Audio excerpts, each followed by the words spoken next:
Hello there, wonderful English learners. Welcome back to another episode of Daily English, the podcast.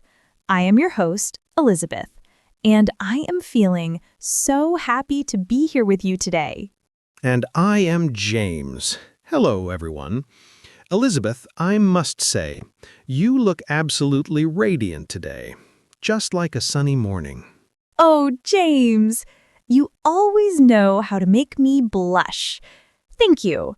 I am excited because today we are talking about something very special, something that feels like a holiday.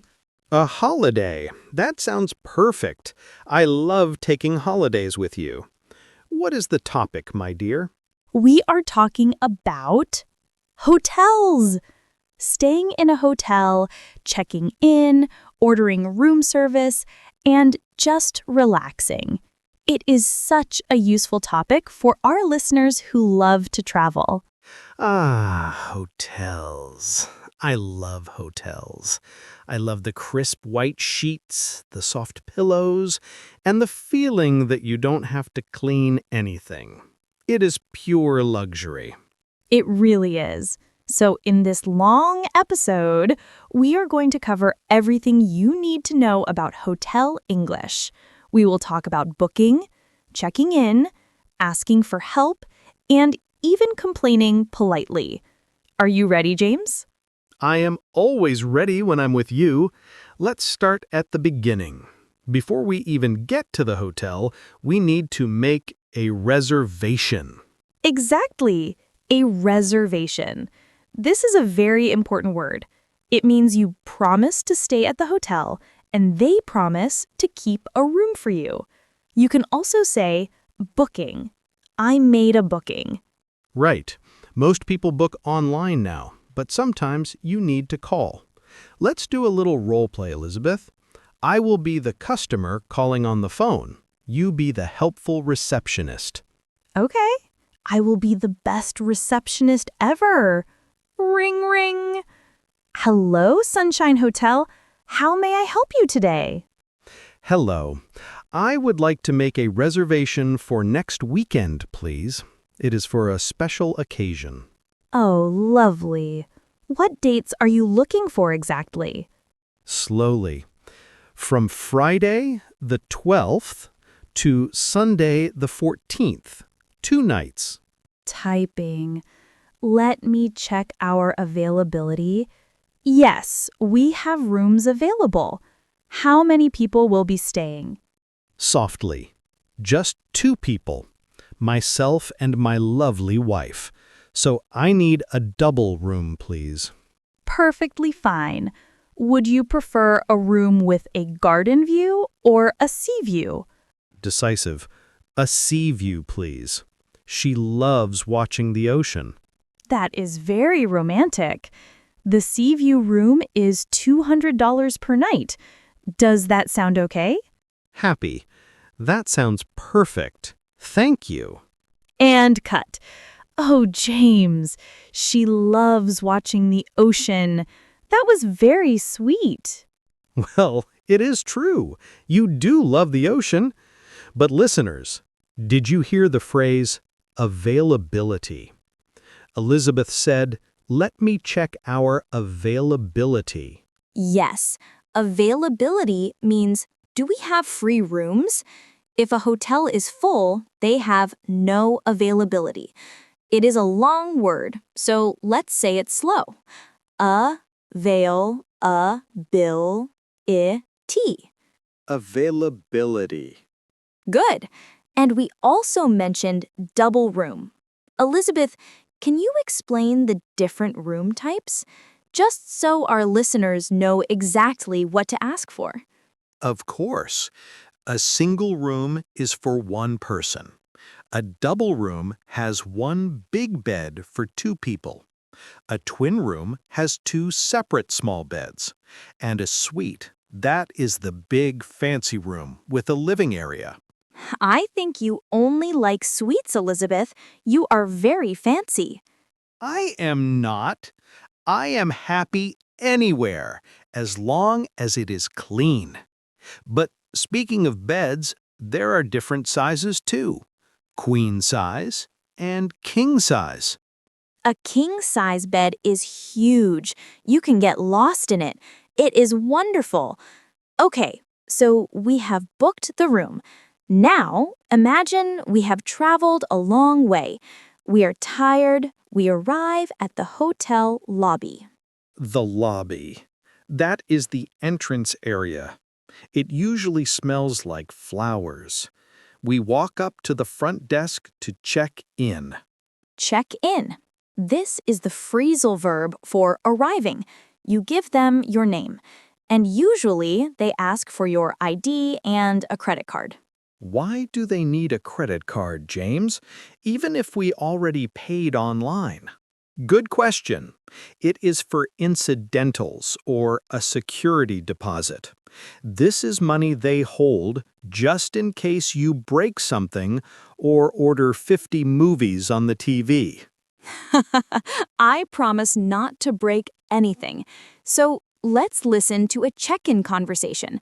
I will be the guest this time. You be the receptionist, James. Try to be a very fancy receptionist. I can do that. Good evening, madam. Welcome to the Royal Palace. Good evening. I have a reservation under Elizabeth Jones. Ah, yes. Miss Jones, welcome. Could I please see your passport? Here you go. Thank you. I have you in room 505. It is on the 5th floor. Here is your key card. The elevators are just to your left. Thank you. What time is breakfast served? Breakfast is served in the main restaurant from 7 a.m. to 10:30 a.m. Enjoy your stay. Very professional, James. I felt like a queen. You are a queen to me. Listeners, did you catch the word key card? In the old days, we used metal keys. Now, it is usually a plastic card. You tap it on the door, beep, and it opens. And elevator, in America, we say elevator. In the UK, they often say lift. Both are correct. So we are in the room now. We open the door. What is the first thing you do, James? I jump on the bed to test it.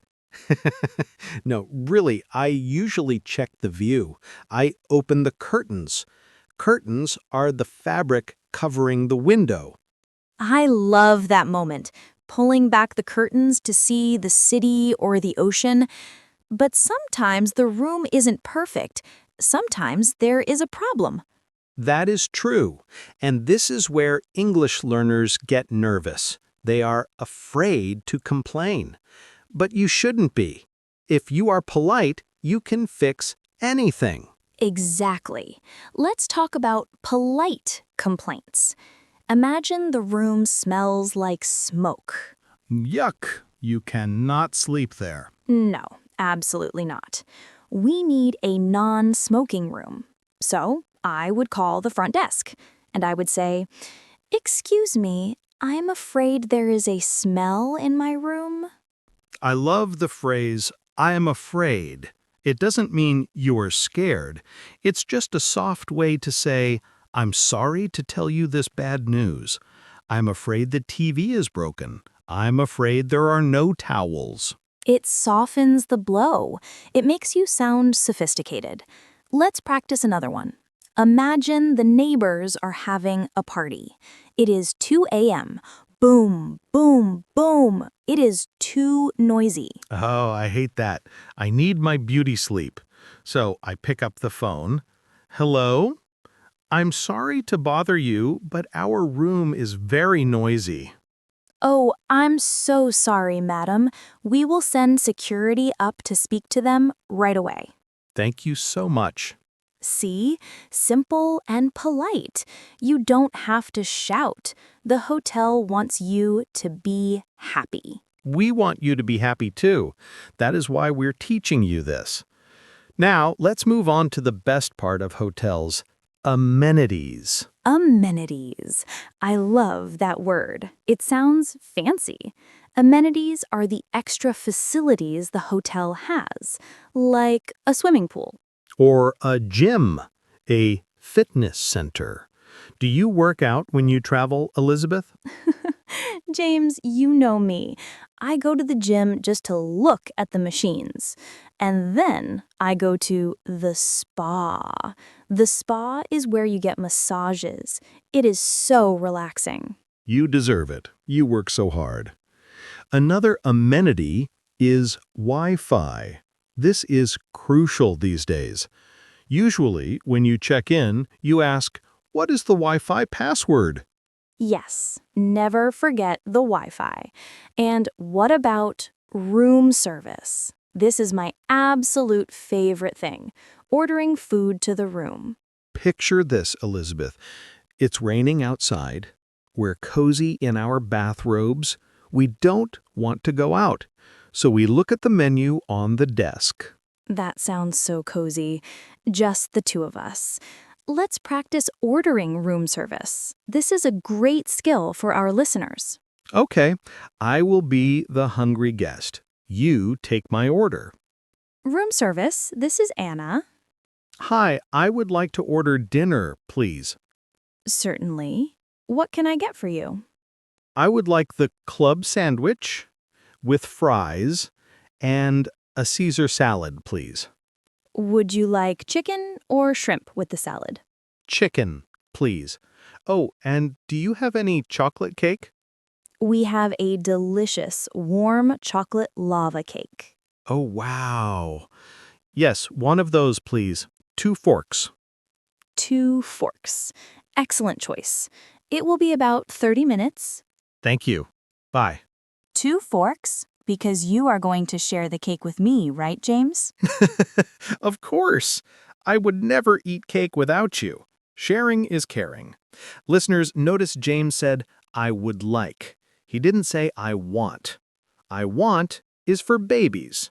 "I would like" is for polite adults. Yes, I would like the sandwich. Or simply, could I have the sandwich? Both are perfect. Now, James, let's talk about the morning, waking up in a hotel. Waking up next to you is always nice. But waking up in a hotel means breakfast buffet. The buffet. This is where you can eat everything. Eggs, bacon, sausages, fruit, cereal.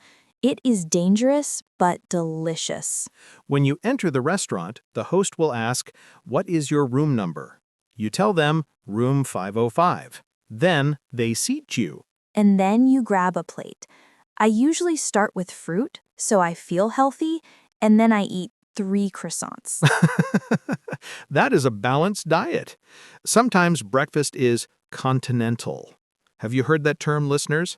A continental breakfast. Yes, continental usually means a cold breakfast. Bread, jam, coffee, juice. No cooked eggs or meat. So if you are very hungry, check if it is a full English or American breakfast first. Good tip. Nothing is sadder than expecting bacon and only finding toast. Now, Elizabeth, our trip is coming to an end. We have to leave. Oh no, I don't want to leave our imaginary hotel. But we must. We need to check out. Checkout is usually at 11 a.m. or 12 p.m. If you stay later, they might charge you extra. That is called a late checkout. Sometimes you can ask for a late checkout for free. You can say, "Is it possible to have a late checkout at 1 p.m.?" Sometimes they say yes. It never hurts to ask. When you check out, you go to the desk again. You hand over your key cards, and they give you the bill. Check the bill carefully. Make sure there are no mistakes. Sometimes they charge you for a drink you didn't have. Yes, if you see a mistake, point to it and say, "Excuse me, I think there is an error here. I did not order this movie." And they will fix it. Then you pay, and the doorman might help you with your bags. Do we tip the doorman, James? In many countries like the US, yes. A tip is a little extra money to say thank you. You give a few dollars to the person who carries your bags. It is polite. In other countries, like Japan, you don't tip. So always check the culture of the place you are visiting. That is part of being a good traveler. Traveling teaches us so much. It opens our minds. And knowing these English phrases opens doors. Literally, the hotel doors. You and your jokes, James, but it is true. We want our listeners to feel confident. Imagine walking into a hotel in London or New York and feeling calm, knowing exactly what to say. You can do it. Just practice these dialogues. Listen to this podcast while you are driving, or cooking, or lying in bed. Let's review a few key words one last time before we go. Reservation. Can you say it? Reservation. Reservation. Next one, check in and check out. Amenities and room service. Housekeeping. That is the cleaning staff. And finally, do not disturb. Oh, that is an important one. The do not disturb sign. You hang it on your door handle if you want privacy, if you want to sleep late. Or if you are having a romantic morning with your wife and you don't want the maid to come in. James, you are terrible. But yes, that is what it's for. Privacy. We hope you enjoyed this trip with us today, even though it was just an audio trip. It felt real to me, Elizabeth. It felt real to me too. I always have fun with you. And with all of you listening. Thank you for letting us be part of your day. Yes, thank you. Your support means the world to us. If you have a hotel story, maybe a funny one or a nice one, tell us about it. We love hearing from you. We will be back soon with another topic to help you speak better English. Until then, keep practicing. Keep smiling. And keep dreaming of your next vacation. Safe travels, everyone. Goodbye. See you next time. Bye-bye. Take care.